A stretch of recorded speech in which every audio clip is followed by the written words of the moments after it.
गोयल जी। तो चिराग भाई प्रेजेंटेशन करेंगे पीआई इंडस्ट्रीज पे। तो आई welcome Chirag bhai to present PI Industries agrochemicals में। Thank you Milind sir.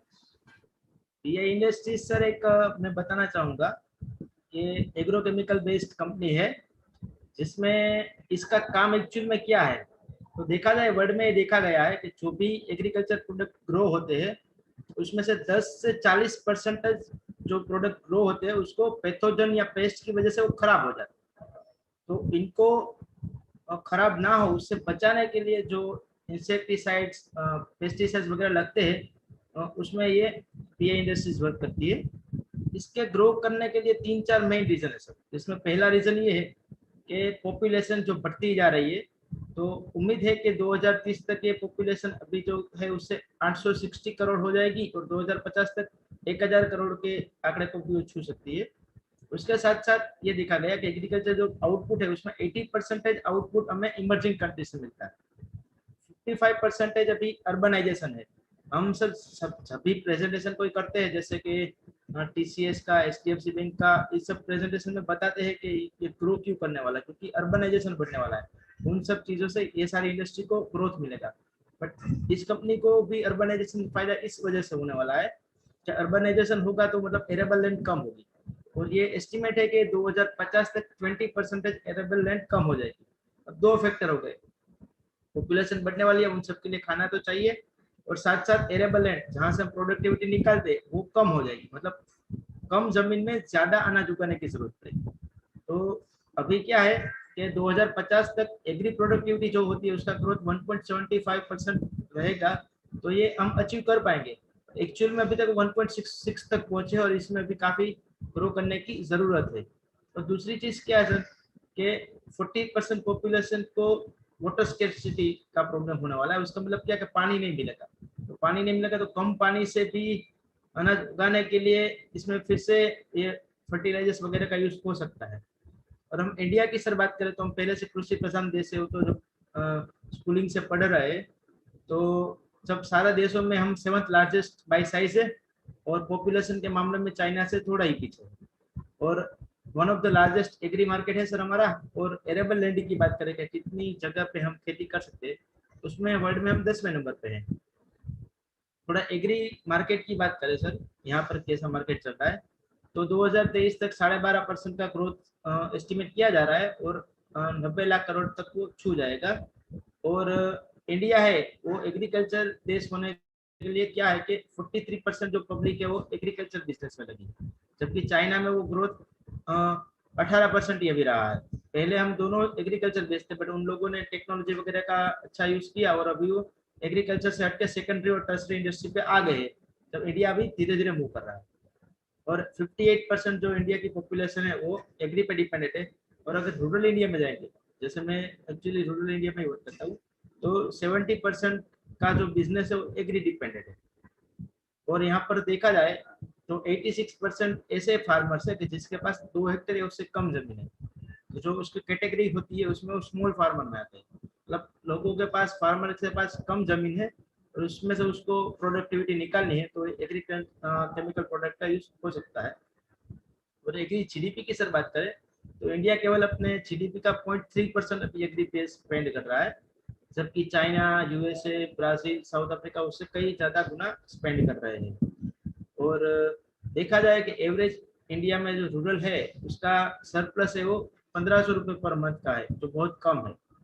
और मोदी जी जब से आए हैं सर, तो उनका पहले से वही नारा है कि रूरल इनकम बढ़ानी है, तो उन्हें कई प्रधानमंत्री फसल बीमा योजना, डायरेक्ट बेनिफिट ट्रांसफर और कई स्कीमें लॉन्च कर करके अभी वो उसमें है कि जो फार्मर कम्युनिटी के उनका इनकम डबल करने की बात चल रही है। और हमारे जीडीपी में हमारे एग्रीकल्चर का जो कंट्रीब्यूशन है वो 16% है, जबकि ग्लोबली वो 6.5% है, क्योंकि ग्लोबल लोग सेकेंडरी टर्सरी और अभी तो 4th जनरेशन की जो इकोनॉमी है उसमें भी ट्रांसफॉर्म कर रहे हैं। इसके बाद से नीचे लेंगे, एग्रीकल्चर एज अ सेक्टर क्या हमें बताता है वो हम बताना चाहेंगे। जैसे देखा जाए तो 24 लिस्टेड कंपनी है, जिसमें से 4 सबसे बड़ी कंपनी है। यूपीएल हो गया हमारा, विंड इंडस्ट्रीज हो गया, पीआई इंडस्ट्रीज, बायर प्रूफ है और सुमिकेम है, जापान बेस्ड कंपनी है, जिसमें देखा जाए कि यूपीएल का मार्केट कैप 35% है, पीआई इंडस्ट्रीज सेकंड नंबर पे है 24% मार्केट कैप, बायर प्रूफ 14% और सुमिकेम 9%। इसमें सर मैं एक बात बताना चाहूंगा, जैसे 2 मंथ पहले हमने जो प्रेजेंटेशन किया था फरवरी में, तब उनका मार्केट कैप और अभी के मार्केट कैप को मैंने कंपेयर किया, तो पता चला कि फरवरी में जो मार्केट कैप 1,13,000 करोड़ के आसपास का था और मई में वो बढ़ के 1,40,000 करोड़ पहुंचे। मतलब ऐसे कोरोना टाइम जब भी हम सेकंड वेव से अभी चल रही है कोरोना की और सब लोग धंधे बैठे हुए, उस टाइम में भी उसने 22% का पूरे सेक्टर ने ग्रोथ दिखाया। एक कंपनी नहीं चल सकती, पूरा सेक्टर चल रहा है। और ये 4 कंपनी की तो मैंने यहाँ पर डेटा दिखा है, बट 24 कंपनी में से तकरीबन 20 कंपनी का मार्केट कैप बढ़ा है। अब रेवेन्यू की बात करें सर, तो यहाँ पर यूपीएल का रेवेन्यू 65% है, जो बहुत बड़ा शेयर हो गया, और प्रॉफिट में भी 55% यूपीएल का है। और देखा जाए तो बायर प्रूफ पीआई इंडस्ट्रीज का शेयर बहुत कम है, रेवेन्यू में भी और प्रॉफिट में भी। रेवेन्यू में पीआई इंडस्ट्रीज हमारा 6% है और प्रॉफिट में हमारा पीआई इंडस्ट्रीज 12% है। पर सर इसमें एक बात नोट करने वाली है, ये यूपीएल है वो इंडिया बेस्ड मल्टीनेशनल, तो यहाँ का जो भी धंधा आ रहा है सर वो बाहर से आ रहा है।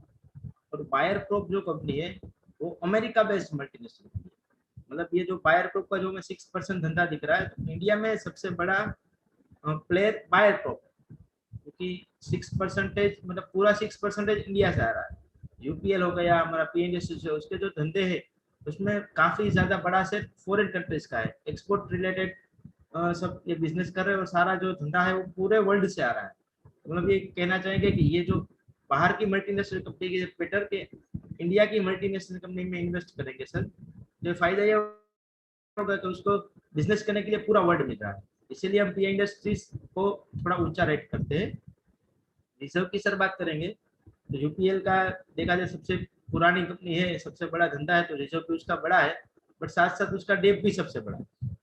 और उसके साथ साथ उसकी डेप पेइंग कैपेसिटी थोड़ी कम हो गई, ज्यादा डेप्ट है तो पे करने के लिए ज्यादा पैसे लगेंगे, तो उसकी कैपेसिटी थोड़ी कम रहती है। हम पीआई इंडस्ट्रीज की बात करें सर, तो उसका 5,000 करोड़ का रिजर्व है, अच्छा रिजर्व है, और डेप भी उस पर बहुत कम है, 500 करोड़ का है, और उसकी कैपेसिटी 24 है। मतलब कंपेरेटिवली ये कंपनी आपको सब सेम सेम ही दिखेगी, जिसमें रिजर्व बड़ा है, डेप बड़ा है, थोड़ा कैपेसिटी कम है। और मार्जिन की बात करें सर, तो सबसे बढ़िया मार्जिन हमारी पीआई इंडस्ट्रीज के पास है। रिटर्न ऑन इक्विटी की बात करें तो तकरीबन सारी कंपनियों का, बड़ी कंपनियों का रिटर्न इक्विटी सेम ही है। सुमितोम का थोड़ा अच्छा है, यूपीएल का 15% है, बायर प्रूफ का 14 है, और हमने पी इंडस्ट्रीज का भी 14 है। हम करंट ईयर की सर बात करेंगे, तो जब लास्ट ईयर कोरोना था पहले क्वार्टर में, तब उसने 41% का ग्रोथ दिखाया था। हाफ ईयर आता है तो 33% और 9 मंथ में 35%। और प्रॉफिट में भी सेम था, जब क्वार्टर 1 था तो 43% का प्रॉफिट था, और हाफ ईयर में 62% और 9 मंथ होते होते 61%। और जब हमने लास्ट अशोक भाई ने प्रेजेंटेशन किया था सर, तो उम्मीद की थी कि ईयर खत्म होते होते सेल्स में 36% और प्रॉफिट में 63% का ग्रोथ होगा। और ये खुशी के साथ सर मैं बताना चाहूंगा कि सेल्स में एक्चुअली हमारा जो प्रेडिक्ट किया था, जो हमने स्टूडेंट ने प्रेडिक्ट किया था अशोक भाई ने, वो 36% ही आ गया है। और प्रॉफिट में जो 63% हमने गेस किया था, वो 62%, मतलब एग्जैक्ट गेस कर पाए थे सर। उनके फ्यूचर एक्सपेक्टेशन की सर बात करें, उससे पहले मैं ये बताना चाहूंगा सर, ये एक्चुअल में पीआई इंडस्ट्रीज जो है वो शेयर मार्केट का एक हिडन जेम की तरह है। क्योंकि मैं भी लोगों से बात करता रहता हूँ शेयर बाजार में कौन से स्टॉक्स ले, पर मैंने कभी किसी के पास से अभी तक एग्रीकल्चर कंपनी में इन्वेस्ट करना चाहता हूँ या फिर पीआई इंडस्ट्रीज का नाम नहीं सुना है। तो एक्चुअली मेरे लिए भी नया था, ये फैमिली की ज्वाइन करने के बाद मुझे पता चला कि भाई ऐसी भी कंपनियां होती है जो इतना बढ़िया ग्रोथ कर रही है। और इस कंपनी के बारे में बात करूँ सर, अभी तक सबको लगता होगा कि एग्रीकल्चर प्रोडक्ट के बारे में कैसे पता करेंगे हम, तो अशोक भाई ने जो प्रेजेंटेशन दिया था सर 2 मंथ पहले, उन्होंने एग्रीकल्चर प्रोडक्ट जो सारी है और पीआई इंडस्ट्रीज क्या वर्क करती है उसका डिटेलिंग किया था। उसके साथ साथ पीआई इंडस्ट्रीज का ग्रोथ 20% में कैसा सेल्स ग्रोथ रहा और कैसा प्रॉफिट ग्रोथ रहा, वो सारी इंफॉर्मेशन दी थी। तो जो हमारे दर्शक है उसको भी रिफर कर सकते हैं। और इस इंडस्ट्री में अभी की हालत ये है कि कोरोना का कोई भी इम्पैक्ट पड़ा नहीं है, और इनकी जो ग्रोथ स्टोरी कितने सालों से स्टार्ट है वो अभी कंटिन्यूस ही है। एस्टिमेट करें तो 5 ईयर में एक्चुअल में उनका CAGR था सेल्स में 12% और प्रॉफिट में 13% था, और 10 सालों में 20% का सेल्स ग्रोथ और 27% का प्रॉफिट ग्रोथ रहा है।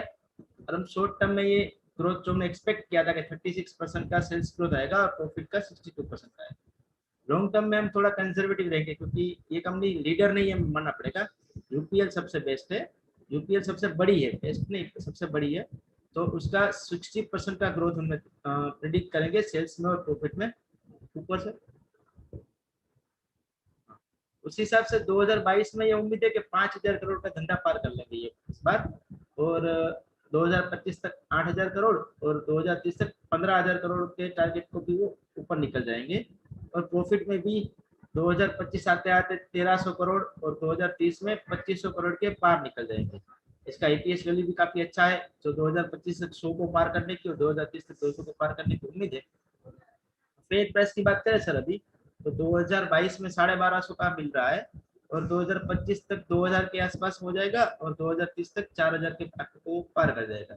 अब टेक्निकली बात करें, यहाँ पर हमें देखने को मिलेगा सर, जैसे सब लोगों को कोरोना की कैंडल तो आराम से कोई भी चार्ट में दिखी जाती है, तो यहाँ पर भी बहुत बड़ी सी लाल कैंडल दिख रही होगी आपकी, बट उसके अगले अप्रैल में वो पूरा रिकवर कर गया, मतलब जितना डाउन हुआ उतना एक ही मत में रिकवर कर दिया। क्यों? क्योंकि उसका धंधा को कोरोना का लेना देना ही नहीं है, पूरा मार्केट गिर रहा था निफ्टी की वजह से, उसके साथ साथ निफ्टी के साथ साथ ये भी गिरा, बट अगले साल निफ्टी के पहले ही वो रिकवर कर गया अप्रैल मंथ में ही। उसके बाद उसने एक रैली भी कर डाली है, उसके बाद शांत भी हो गया, थोड़ा करेक्शन 2-3 मंथ का मिल गया, उसके बाद फिर रैली मोड में चला। इसको अगर आपको लेना है तो 2000 के आसपास जहाँ पर लास्ट टाइम उसका करेक्शन मोड हुआ था वहां पर आप इकट्ठा कर सकते हो, और SIP वाले को तो वेट करना पड़ेगा कब वो फिर से करेक्शन में आएगी। और इसका इस का टारगेट 3750 का है जो वो अचीव कर लेगा।